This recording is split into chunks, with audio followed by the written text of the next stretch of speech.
माननीय सभापति जी, जय भीम।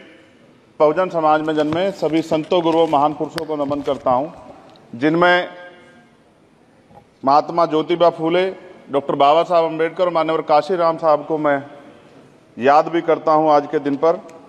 साथ साथ नगीना की महान जनता और भीम आर्मी और हमारी पार्टी आज़ाद समाज पार्टी काशीराम के साथियों का भी धन्यवाद करता हूं।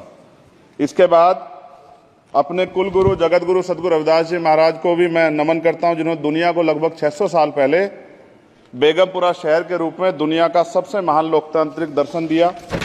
अध्यक्ष महोदय, माननीय सभापति जी, 14 अगस्त 1947 को ये देश अंग्रेजों के अधीन था। 15 अगस्त 1947 को हम लोग आज़ाद हुए। 16 अगस्त 1947 को देश आज़ादी में था, लेकिन धन धरती राजपाट में बंटवारा नहीं हुआ। जो साधन संसाधन थे उनमें बंटवारा सही रूप से न होने के कारण एक बहुत बड़ी आबादी सुविधाओं से वंचित और सम्मान से वंचित रह गई। उनको सम्मान देने के लिए और अंतिम व्यक्ति तक सुविधाएं पहुंचे, इसके लिए लोकतंत्र की व्यवस्था हुई। लेकिन आज़ादी के 70 साल बाद भी हम कहां खड़े हैं, इस पर ये चिंता का विषय है। मैं मानता हूं कि सामाजिक न्याय तभी होगा माननीय सभापति जी, जब जातीय जनगणना पूरी होगी और जातीय जनगणना कराई जाएगी और साथ साथ संख्या के आधार पर आरक्षण जो है वंचित वर्गों का बढ़ाया जाएगा। उसके साथ साथ जब राष्ट्रपति जी अभिभाषण पर बात रख रही थी तो उन्होंने शहरी और ग्रामीण क्षेत्रों के विकास की बात कही और ये भी कहा कि दुनिया में सबसे उत्तम शहर हमारे यहाँ बने। लेकिन माननीय सभापति जी, 70% आबादी तो गांव में निवास करती है, तो गांव की आबादी के बारे में भी सोचना होगा कि उनका जीवन कैसे बदले। माननीय सभापति जी, उच्च शैक्षणिक संस्थानों में बहुजन समाज के जो छात्र हैं उनके साथ कास्ट एट्रोसिटी हो रही है, निरंतर उनकी हत्या हो रही है। साथ साथ जो सरकारी कर्मचारी हैं दफ्तरों में, उनके साथ भी जो SC ST OBC और मुस्लिम और अन्य धार्मिक अल्पसंख्यक उनके साथ भी माननीय सभापति जी जातिगत और धार्मिक जो है शोषण किया जा रहा है। इसलिए मेरी मांग भी है कि पुरानी पेंशन को भी अध्यक्ष जी बहाल किया जाए। जो कर्मचारी देश की सेवा में लगे हैं उनका भी सम्मान होना चाहिए। महामहिम राष्ट्रपति जी के अभिभाषण में निजी क्षेत्रों में SC ST OBC को रिजर्वेशन देने का कोई उल्लेख नहीं हुआ है, जो कि आज चर्चा का विषय, क्योंकि 98% प्राइवेट सेक्टर है, 2% सरकारी सेक्टर है, तो 98% प्राइवेट सेक्टर में भी हमारी हिस्सेदारी की बात होनी चाहिए। माननीय सभापति जी, चीन हमें आंख दिखा रहा है और लगातार हमारे देश की सीमाओं में घुसपैठ कर रहा है।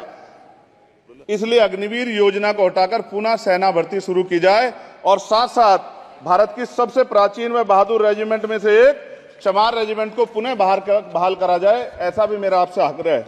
माननीय सभापति जी, पिछले सारे प्रधानमंत्रियों ने मिलकर जितना कर्ज लिया है उससे दुगना कर्ज हमारे वर्तमान के प्रधानमंत्री जी ने लिया है। किसान अगर अपना कर्ज माफ कराने के लिए जाता है तो लाठी झेलनी पड़ती है, जबकि सरकार ने धन्ना सेठों का 15 लाख करोड़ रुपया माफ किया है।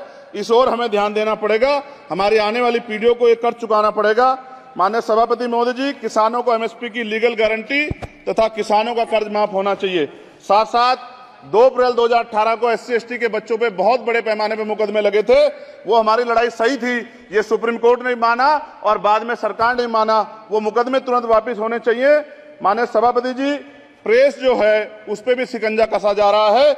जो पत्रकार सरकार के खिलाफ बोलता है नौकरी से हाथ धोना पड़ता है और सोशल मीडिया हमारा हथियार है, उस पर तरह तरह के प्रतिबंध लगाए जा रहे हैं और विरोध करने वालों को सोशल मीडिया हैंडल भी सस्पेंड करा दिए जा रहे हैं। कृपया समाप्त करें। माननीय सभापति जी, मैं पहली बार बोल रहा हूं, आप कहेंगे मैं बैठ जाऊंगा, मैं आपकी बात, मैं संवैधानिक मर्यादा का पालन करूंगा, मगर हम तो माननीय सभापति जी सुन ही रहे हैं। आप बोलिए, 1 मिनट। धन्यवाद, धन्यवाद। 1 मिनट और बोलिए। अध्यक्ष सभापति जी, नारी सम्मान की बात करने वाली सरकार, हमने मणिपुर देखा सर, हमने पहलवान बेटियों का हर्ष देखा सर, और हमने सर हाथरस की बेटी का हर्ष देखा सर, और हाथरस के परिवार को जो वादा किया था सरकार ने वो भी पूरा नहीं किया।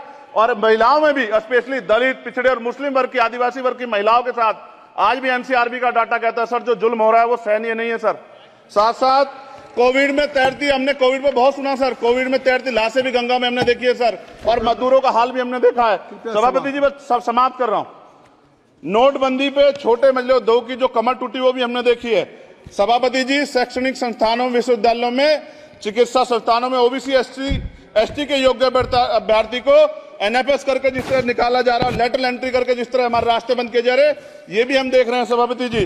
साथ साथ मेरा ये कहना है सर, ये सबका इशू है कि प्राइवेट कर्मचारी सर और सरकारी भी कई जगह पे 8 से ज्यादा घंटों से काम करते हैं और उनको जो सर उचित वेतन भी नहीं मिलता, तो न्यूनतम वेतन 20,000 रुपए तय हो और 24 घंटे की ड्यूटी। उदाहरण के तौर पे यूपी पुलिस सर बहुत पूरा काम करते हैं वो लोग। वो राज्य के विषय हैं, आप यहाँ सर मैं आपके राज्य सरकार के लिए भी आपके संज्ञान में डाल रहा हूँ। विषय सर पुलिस सब जगह है सर, लेकिन सवाल ये है सर, बहुत पसीना बातें हैं, 8 घंटे की ड्यूटी और वेतन विसंगति, बॉर्डर स्कीम से उनको जो